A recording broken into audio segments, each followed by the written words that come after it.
In Tokyo, Japan, in 1946, the Akai Electric Company, Ltd., was founded. It was founded by Masakichi Akai and his son Saburo.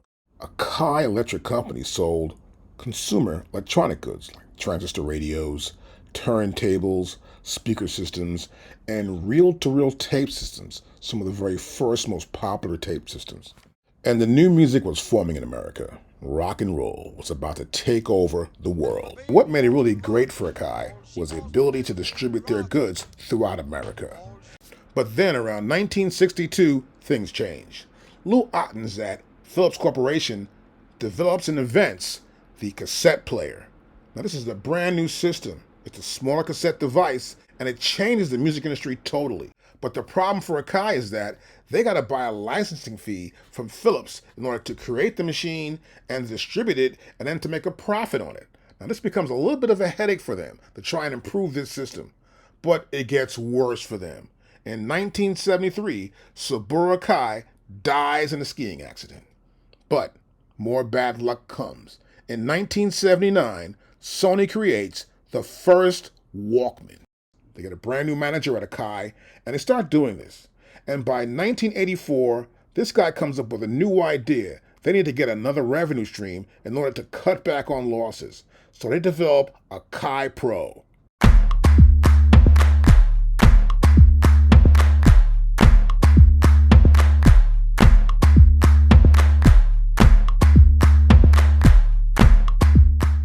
So Akai Professional's first product was the AX80 and the AX60, like a Juno copy series. And they came up with a mixing board. Wasn't too bad, but it worked. It's just VHS tapes to record to. The next item was the S612, which was a sampler. Small, cheap sampler, but the idea was there. Then they came out with the real full idea of a real sampler with the S900, and it was a hit all over the world. It was perfect. And Rogerlin saw this, and he knew he could do the MPC 60. So Rogerlin's working with the guys. They finally get together. And when they do, on December 8th in 1988, they release the first MPC, the MPC 60. And it was a pretty big hit. But it's expensive, $5,000. Then in 1991, they got smart. They reduced the cost from $5,000 down to $1,800 to get an MPC. They come up with the MPC 2. It's got a lot of plastic everywhere. They get rid of all the metal, and it works. It starts to outsell the other MPC. That's why I see so many MPC 2s. But Roger Lynn didn't like it, so he comes back. New idea. 1994, the MPC 3000, the classic. This is a machine everybody loves, no matter who touches it. Now, after the MPC 3000, Roger Lynn's contract is up. And they're still doing MPCs, but the overall company still needs more. But they end up hiring a guy called Marco Alpert to help them with their marketing in America. He shows them they should be making a brand new MPC. They don't believe it. But they finally believe it after a while, and they go, okay, we'll start it. In 1997, they released the MPC 2000. It is the largest selling machine they ever had at that time. They sold over 10,000 MPCs in 1 year. Now, this proved that Marco Alpert's research was perfect. He knew it just wasn't rappers. There were guys doing house music, club music, rockers. Everyone put some samples back into their music. Then in 1999, they came out with a brand new MPC, the MPC 2000 XL. This is the largest selling MPC ever made. There has to be at least 60,000 MPC 2000 XLs out there. There are more XLs than there are 2000s. And the reason why, they kept making the MPC 2000 XL while they made the MPC 4000 and sold it, while they made the MPC 1000 and sold it, and even in the beginning of the MPC 2500, they were still making them. Now, after releasing that machine in 1999, in the year 2000, James Ting, the owner of Akai, is arrested for fraud and selling stock and taking money.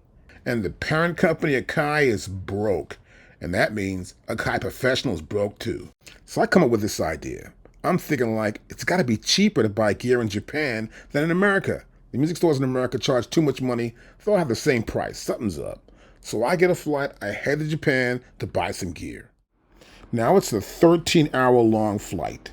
So I get to the hotel. I got to chill for a second. Then I had to call a friend of mine who I know is there.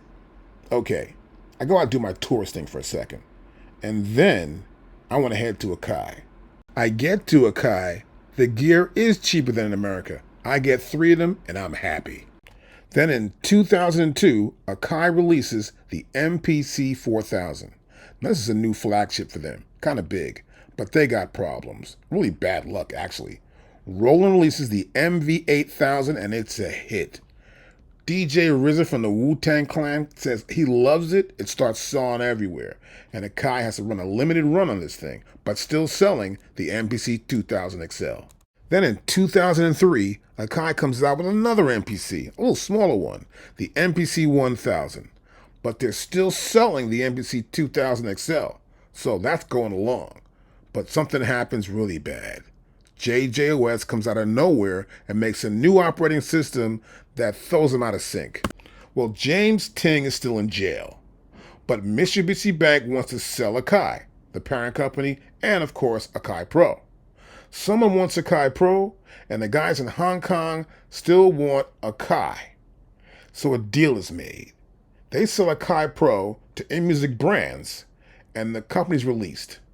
So InMusic Brands releases their new MPC in 2005, and that is the MPC 2500. But there's some more bad luck. There's still one problem. JJOS is still inside this machine. They got to find a way to stop this guy.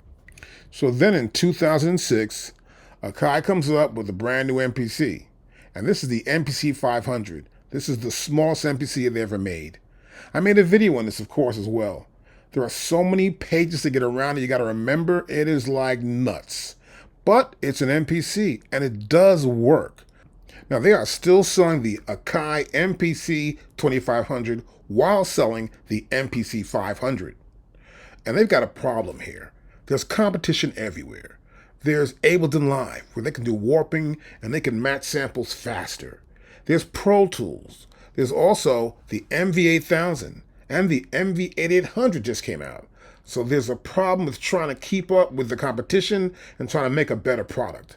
They've got to make a whole brand new MPC, and there's a lot of people out now making samplers and all kinds of stuff. So they come out in 2008 with the MPC 5000. Now, it's obvious what they're trying to do is stop JJOS. They got to make a brand new operating system, and that's what's in the MPC 5000. But there are problems with the software. And the real problem is the reviews are coming in, and they're bad. I mean, really bad. And Akai has missed the mark. At this point, they've got to stop production and start making a new operating system. And they're trying to, because it's not very good. So they stop it, they start making a new operating system, and they have to come out with a brand new operating system and then reintroduce the MPC 5000 at the next NAMM show. Now, my next episode in this series about the Akai MPC, we'll talk more about what happened with the MPC 5000 and what happened during the Great Recession when nobody's willing to buy any gear and Akai couldn't sell anything, and how they had to turn the company around to get to where they are almost today, and how they had to improve the relationship with the customers.